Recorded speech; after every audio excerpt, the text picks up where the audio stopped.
స్తోత్రం, హల్లెలూయా. ఎందుకంటే నీకు వచ్చిన ఈ శ్రమ చాలా చిన్నది. అది నిన్ను ఇబ్బంది పెట్టేది కాదు, నీ జీవితాన్ని నాశనం చేసేది కాదు.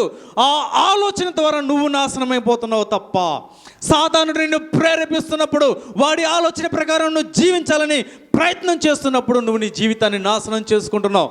నీకొచ్చే సమస్యలు చాలా చిన్నవి. ఎందుకంటే నువ్వు బ్రతికేది ఎలాగా? దేవుని నోటి మాట ద్వారా. దేవుని నోటి మాట ద్వారానే నేను బ్రతుకుతానని నమ్ము. చూడు, దేవుడు అద్భుతాలు చేస్తాడు. చిన్న చిన్న సమస్యలు నేనేం చేయలేవు తల్లి. చిన్న చిన్న సమస్యలు నేను చేయలేవయ్యా, ఏం చేయలేవు.